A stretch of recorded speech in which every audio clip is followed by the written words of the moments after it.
어떤 사람이 요압에게 아뢰되 왕이 압살롬을 위하여 울며 슬퍼하시나이다 하니. 어제 다윗이 압살롬 아들의 죽음 소식을 듣고 매우 슬퍼했죠. 내 아들아 라고 5번을 부르고 압살롬아 라고 또 3번을 불렀죠. 8번이나 자기 아들을 부르면서 대성 통곡을 했었습니다. 압살롬의 죽음은 다윗에게는 반역자의 죽음이기 전에 아들의 죽음이었기 때문이죠. 그래서 다윗은 너무 슬펐고 너무 마음이 아파서 그걸 참지 못하고 성문 사이에서 이 소식을 듣고 성문 위에 올라가서 대성 통곡을 했습니다. 이런 다윗의 모습이 요압에게 알려졌습니다. 누군가 또 요압에게 알려주었죠. 요압도 굉장히 궁금했을 겁니다. 이 아들의 죽음 소식을 들었을 때 왕이 어떻게 반응할까. 요압도 나름대로 긴장을 많이 하고 누구보다도 이것에 대해서 궁금해하고 있었죠. 왜냐하면 자기가 죽이지 말라는 압살롬을 죽였기 때문입니다. 그래서 요압은 이번 일로 인해서 아마도 최악의 상황을 예상을 하고 있었을 겁니다. 이게 뭐 아니면 더 좋게 끝날 수도 있고 아니면 자기와 이 왕의 관계가 깨어질 수도 있을 거라는 그런 상상도 했을 겁니다. 자, 2절 왕이 그 아들을 위하여 슬퍼한 다음에 그날의 백성들에게 들리매 그날의 승리가 모든 백성에게 슬픔이 된지라. 자, 왕이 다윗이 이렇게 슬퍼한다는 소식이 이 백성들에게도 전해졌습니다. 여기서 백성들은 그 전장에 있던 군인들을 말하죠. 전장에 있던 사람들에게도 전해집니다. 그들 역시 요압보다 더 충격을 받았을 겁니다. 왕이 기뻐해 줄 줄 알았는데 적도 아니고 반역자를 제압했기 때문에 기뻐해 줄 줄 알았는데 왕이 기뻐하지 않았습니다. 어떤 압살롬을 죽이지 말라는 어떤 세부적인 내용을 모르기 때문에 그들은 더 놀랐을 겁니다. 그래서 다윗이 왕이 기뻐하지 않기 때문에 자기들도 기뻐할 수 없게 된 거죠.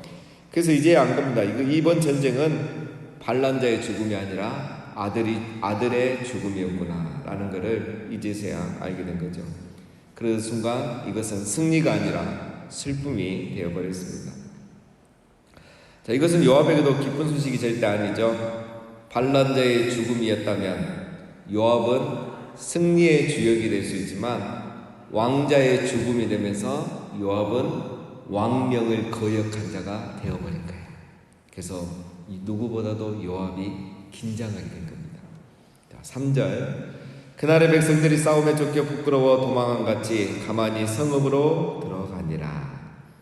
자, 군인들이 너무 이제 부끄러운 거죠. 마치 패잔명처럼 부끄러워하면서 이제 조용히 복귀를 하고 자기 집으로 간 겁니다. 왕이 이렇게 슬퍼한데 아무도 환영해주지 않고 또 축하해주지도 않았던 것이죠. 요압도 이 정도까지 될 줄은 전혀 예상하지 못했을 겁니다. 승전의 분위기가 되면 환영과 환호와 축하를 받으면서 오늘의 주인공 요압이 될 것인데 분위기가 전혀 그렇지 않았습니다. 요압은 자기가 아주 잘했다고 생각했겠죠. 또 압살롬만 죽이면서 희생을 최소화했기 때문에 자기는 잘했을 거라고 생각하고 환영받을 거라고 생각했지만 다윗은 요압에게 속지 않았습니다. 오늘 이 모습은 다윗이 요압에게 속지 않고 요압을 아주 주도적으로 이끌어가는 아주 지혜로운 리더십을 발휘하고 있는 걸 우리가 볼 수가 있습니다. 왜 다윗이 이렇게 울고 있을까? 왜 승리한 군인에게 군 부대에게 축하도 또 환영도 해주지 않았을까? 다윗은 여러분 일부러 이렇게 한 거예요. 그럴 가능성이 훨씬 높습니다. 왕명을 거역하고 왕의 아들을 죽인 요압이 오늘의 주인공 승리의 주역이 되지 않게 해버린 겁니다. 이런 분위기는 오히려 요압이 항명자로 드러나게 되는 거죠. 이게 정말 다윗이 원한 거였고 그랬다면 다윗이 축하해주고 환영해줬겠죠. 그러나 다윗이 너무 슬퍼하고 괴로워하는 것은 분명히 요압이 왕명을 어기고 아들을 죽였다는 것이 온 세상에 드러난 겁니다. 다윗이 요압의 생각대로 움직이지 않은 거예요. 여러분, 요압은 다윗을 상대할 수 있는 적수가 되지 않습니다. 다윗은 이미 요압의 생각을 읽고 예상하고 준비하고 있었던 겁니다. 그래서 오늘 그 요압에게 끌려가지 않고 오히려 주도해 가고 있는 거죠. 4절, 왕이 그의 얼굴을 가리고 큰 소리로 부르되 내 아들 압살롬아 압살롬아 내 아들아 내 아들아 하니라. 자, 지금 자기 군대가 복귀하는데도 왕이 이때까지 울고 있어요. 이때까지도 슬픔을 멈추지 않습니다. 이제는 좀 진정하고 집에 들어가서 방에 들어가서 집무실에 가서 이렇게 울어도 되는데 계속 울고 있습니다. 큰 소리로 내 아들 압살롬아 압살롬아 내 아들아 내 아들아 부르면서 일부러 내 아들이라고 그렇게 부르면서 통곡합니다. 뭡니까? 다윗에게 압살롬은 반역자가 아니라 왕의 아들이었다는 거죠. 그래서 이렇게 다윗이 계속 슬퍼하고 이렇게 내 아들아 압살롬아 이렇게 부르는 것은 요압에 대한 정치적인 의도가 있는 겁니다. 압살롬을 죽이지 말라고 했는데 요압이 죽였다는 것을 지금 온 세상에 알려주는 거예요. 요압은 승리의 주역자가 아니라 그가 진짜 반역자라는 것을 다윗이 지금 세상에 알려주고 있는 거예요. 그래서 요압에게 경고를 주는 거죠. 여러분, 이게 왕이지만 대놓고 말 못하거든요. 대놓고 말을 하면 이제 그거는 또 오해를 받죠. 오히려 백성들에게 이렇게 우리 백성을 위해서 반란군을 제압했는데 왕이 왜 이러지? 오히려 믿지 않죠. 그러나 이렇게 다윗이 하기 때문에 오히려 더 강력하게 이게 전파가 되는 겁니다. 그래서 지금 다윗은 진짜 반역자는 요압이라는 것을 말하고 있는 거죠. 그래서 경고를 주고 있습니다. 그런데 요압이 이미 선을 넘어버렸어요. 압살롬을 죽였을 때부터 선을 넘은 거죠. 그래서 지금 이제 5절부터는 왕에게 더 강력하게 나오고 본심이 드러나면서 요압이 실수를 하게 됩니다. 5절, 요압이 집에 들어가서 왕께 말씀하되 왕께서 오늘 왕의 생명과 왕의 자녀의 생명과 처첩과 비빈들의 생명을 구원한 모든 부하들 얼굴을 부끄럽게 하시니 이는 왕께서 미워하시는 자는 사랑하시며 사랑하는 자는 미워하시고 오늘 지휘관들과 부하들을 멸시하심을 나타내심이라. 오늘 내가 깨달으니 만일 압살롬이 살고 오늘 우리가 다 죽었다면 왕이 마땅히 여기실 뻔하였나이다. 요압이 다윗에게 찾아갑니다. 감히 왕에게 권면을 하죠. 왕께서 오늘 자기 자신과 자기 부하들을 백성들 앞에서 부끄럽게 만들었다는 거예요. 전쟁에서 이기고도 환영받지 못하고 축하받지 못하는 이 부끄러움, 수치를 당하겠다는 거예요. 다윗은 어떻게 왕이 미워하던 압살롬을 사랑하고 슬퍼하고 사랑하는 우리들은 오히려 기뻐해 주지 않느냐는 거예요. 그러면서 심하게 말을 하죠. 만약에 압살롬이 살고 우리가 다 죽었다면 왕은 오히려 더 기뻐했을 것 같다. 이런 하지 말아야 될 말을 한 거죠. 그래서 요압이 이제 오늘 말실수를 하기 시작합니다. 먼저 실수를 많이 하죠. 5절에 보면 왕의 생명을 구원한 왕과 자녀와 처첩과 비빈들의 생명을 구원한 부하들이라고 말하죠. 여러분, 자기가 구원한 겁니까? 요압이 지금 압살롬을 죽이고 뭔가 착각하고 있어요. 자기가 부하란 걸 잊어버렸어요. 부하가 왕의 생명을 구원해 준 겁니까? 왕의 명령을 받고 전쟁에 나가서 싸워 이긴 장군이죠. 구원자가 아니라 명을 받아 승리하고 돌아온 장군입니다. 요압이 지금 자기의 본심을 드러내고 있어요. 압살롬을 예루살렘으로 데리고 오자고 할 때부터 그를 죽인 것도 다 압살롬의 욕심인 겁니다. 요압의 욕심인 겁니다. 자기의 권력을 강화하고자 하는 욕심. 이미 군대를 장악하고 이렇게 계속 전쟁할 때마다 승리한 요압은 겁나는 것이 없는 거죠. 자기가 이제 왕에게도 영향력을 줄 수 있는 존재라고 생각한 겁니다. 여러분, 우리 인간이 항상 이런 죄에 이제 빠지게 되잖아요. 아담이 왜 죄를 짓기 시작합니까? 자기가 하나님 위에 있다고, 위에 올라가려고 생각하는 거예요. 그게 바로 선악과를 먹는 거죠. 하나님의 명을 거절하면서 하나님 위에 올라가려고 하는 거예요. 요압이 지금 자기 위에 왕이 있다는 것을 잊어버리는 거예요. 명을 어기는 거죠. 선악과를 먹는 거예요. 교만한 마음은 넘어짐의 앞장입니다. 요압이 마음이 너무 교만해지니까 말실수를 하게 되고 본심을 드러내게 돼요. 자기가 왕의 구원자라고 말하고 있는 거죠. 다시 이것을 들으면 굉장히 불쾌할 건데 아직 참고 있습니다. 그 다음에 이제 두 번째 결정적인 실수를 하죠. 압살롬이 살고 자기들이 죽었으면 왕이 엄청 기뻐했을 것 같습니다. 이런 말을 하게 됩니다. 이 말은 아들을 잃은 아버지에게 할 말은 절대 아니죠. 이 순간은 이 말을 해서는 안 되는 거죠. 압살롬이 무서운 사람입니다. 왜 이런 말까지 하면서 다윗의 가슴에 못을 박겠습니까? 요압은 지금 자기 목적 외에는 보이는 것이 없기 때문에 그래요. 그래서 하지 말아야 될 말을 지금 하면서 이 아버지의 마음에 못을 박는 겁니다. 자, 이제 7절에 심하게 이렇게 말하죠. 이제 곧 일어나 나가 왕의 부하들의 마음을 이루하여 말씀하옵소서. 내가 여호와를 두고 맹세하옵나니 왕이 만일 나가지 아니하시면 오늘 밤에 한 사람도 왕과 함께 머물지 아니할지라. 그러면 그 화가 왕이 젊었을 때부터 지금까지 당하신 모든 화보다 더욱 심하리라 하니. 요압이 이제 왕에게 명령하듯이 말하죠. 지금 바로 나가서 백성들을 위로해 주십시오. 그렇게 하지 않으면 오늘 밤 한 명도 남지 않고 다 반길이 될 것입니다. 반란을 일으킬 수 있습니다, 이 말이에요. 그러면 왕께서 젊었을 때부터, 사울에게 쫓겼을 때부터 지금까지 당한 이 고통에 비교할 수 없는 고통, 화를 당하게 될 것입니다.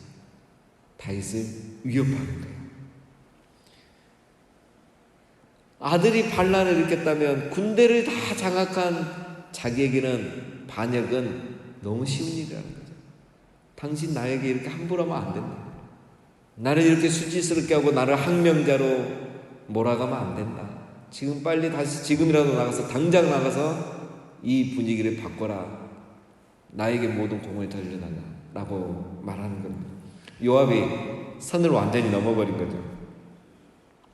이 말을 함으로 요압은 이제 언제든지 반역을 일으킬 수 있는 경계의 대상자 1호가 된 거예요. 다윗은 확인을 했죠. 이제 역시 내 생각이 맞구나. 얘는 원래부터 이런 생각이었구나. 다윗이 한 겁니다. 그래서 이제 내일 본문에 보면 다윗이 아마사를 군대 장관으로 교체해버려요. 아마사가 누구냐면 압살롬이 반역할 때 그를 도왔던 군대 장관이에요. 그 아마사를 용서하고 품고 군대 장관으로 교체를 해버리죠. 근데 요압이 나중에 또 이 아마사마저 죽입니다. 무서운 사람이 바로 요압이죠. 요압을 보면 참 어리석습니다. 우리 인간의 모습이 똑같죠. 요압은 군대 장관으로서 그랬고 압살롬은 아들로서 그랬던 거죠. 아담은 또 아담으로서 그랬던 거죠. 요압은 가만히 있으면 왕 다음 가는 최고의 권력자입니다. 못할 게 뭐가 있고 더 부러울 게 뭐가 있겠습니까? 그냥 가만히 있으면 왕처럼 살 수 있는 사람이 요압이에요. 그런데 그 욕망이 왕처럼 되고 싶은, 정말 왕과 같은 사람이 되고 싶은 그런 욕망이 요압을 가만히 두지 않은 거예요. 그 욕망이 우리 인간 안에 다 있죠. 아담 안에도 있었고 압살롬 안에도 있었고 오늘 요압 안에도 그게 있고 드디어 그 욕망이 요압을 지배해버린 거예요. 그래서 요압이 감히 다윗의 자리를 넘봅니다. 아담이 하나님의 자리를 넘봤듯이. 여러분, 우리들도 그렇습니다. 왜 우리가 이런 모습들을 보이게 되느냐? 두 가지예요. 교만하기 때문에. 모든 죄와 악의 뿌리는 교만이에요. 그 교만이 뭘로 나오냐면 감사하지 않은 마음으로입니다. 교만한 마음은 감사를 몰라요. 아담이 교만한 마음이 감사하지 못하고 하나님처럼 되려고 한 거죠. 압살롬이 그랬죠. 사면하고 복귀시켰으면 감사해야죠. 요압이 최고의 권력 자리에 앉았으면 감사해야죠. 근데 교만하기 때문에 그걸 감사하지 않고 더 다른 자리를 넘보는 겁니다. 자꾸 욕심을 부리는 거죠. 그래서 주신 자리에 감사하지 않고 욕심을 부립니다. 그러니 감사가 없고 행복이 없고 은혜가 없는 거예요. 그래서 여러분, 욕망은 불만족과 불행을 가지고 오죠. 감사는 기쁨과 만족과 행복을 가져옵니다. 그래서 우리 말씀에 항상 기뻐하란 말이, 범사에 감사란 말이 정말 중요한 거예요. 내가 겸손한지는 뭘로 알 수 있느냐? 네, 아닙니다. 알겠습니다. 아이고, 저는 부족합니다. 못합니다. 옆에서 기도만 하겠습니다. 이게 겸손이 아니에요. 감사가 있는 사람이 겸손한 사람이에요. 만족하지도 않은 사람이 겸손한 사람이에요. 하나님이 겸손한 자를 쓰신다 할 때는 바로 그런 사람을 쓰신다는 겁니다. 오늘 요압이나 압살롬이 다 아담처럼 여기에서 넘어지는 거죠. 다윗은 왜 쓰임받습니까? 겸손했죠. 끝까지 사울의 자리를 넘보지 않았잖아요. 죽일 기회가 2번이나 있어도 오히려 죽이지 않았잖아요. 그 자리를 탐내지 않았다는 거예요. 하나님처럼 왕처럼 되려고 하지 않았다는 거예요. 선악과를 먹지 않았다는 거예요. 그래서 다윗에게는 기회가 왔고 그렇지 않았던 요압이나 압살롬에게는 기회가 오지 않은 겁니다. 자, 8절입니다. 오늘도 다윗이 대단합니다. 왕이 일어나 성문에 앉음에 어떤 사람이 모든 백성에게 말하되 왕이 문에 앉아 계신다니 모든 백성이 왕 앞으로 나오니라. 이스라엘은 이미 각기 장막으로 도망하였더라. 요압이 7절처럼 말하면 여러분, 우리라면 어떻겠습니까? 7절에서 요압이 다윗을 협박했잖아요. 지금 바로 나가서 축하해줘라. 그렇지 않으면 오늘 밤 우리가 반역을 일으킬 것이다. 이렇게 도화가 협박을 했단 말이에요.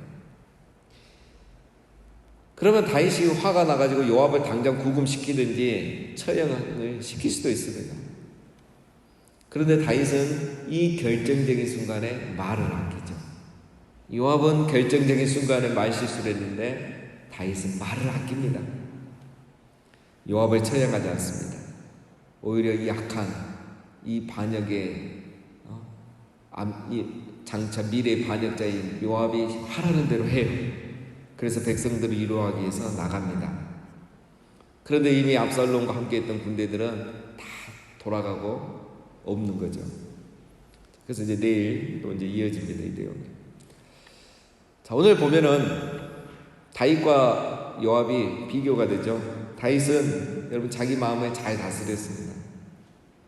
만약 이 자리에서 다윗이 요압을 제거했다면 그 또한 자기의 리더십을 무너뜨리는 것이 됩니다. 그런데 결정적인 순간에 다윗이 입을 다뭅니다. 자기 손으로 요압을 제거하지 않죠. 늘 다윗은 이게 참 잘한 겁니다. 그래서 나중에 아마사를 요압 대신 군대 장관으로 세우죠. 근데 요압이 아마사를 또 죽여버립니다. 그때부터는 이 요압이 컨트롤이 안 되는 거예요.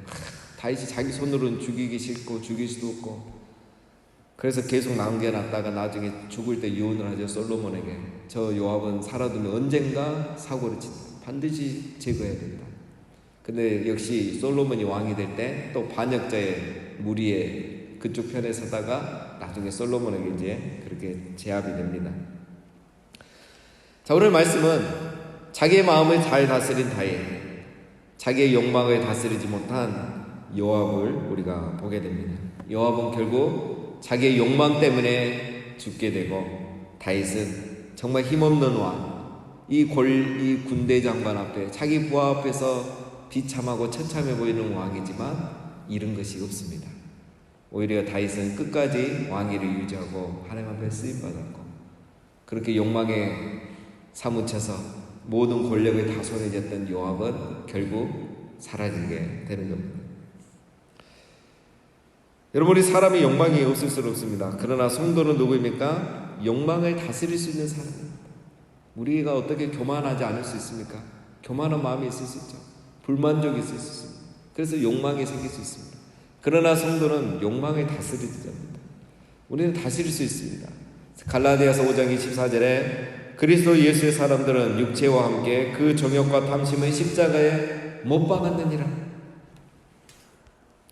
이 공동 번역에 보면 이렇게 말합니다. 그리스도에 속한 사람들은 악한 욕망의 본성을 십자가에 못 박았느니라.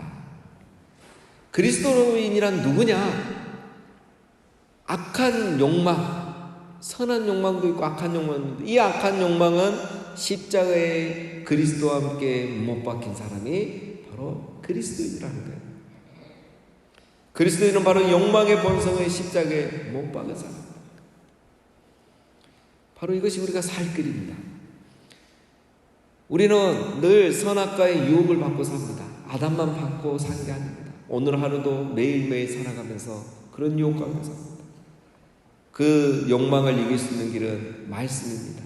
말씀 앞에 우리가 다시 한번 우리 자신을 보고 우리 안에 있는 욕망을 보면서 그것을 회개하고 말씀 앞에 순종하기로 결단할 때 우리에게 다가오는 먹을 수 있는, 언제든지 내가 먹어버릴 수 있는 선악과이지만 그것을 거절하고 겸손의 길, 감사의 길을, 만족의 길을 걷는 것이 바로 그리스도입니다.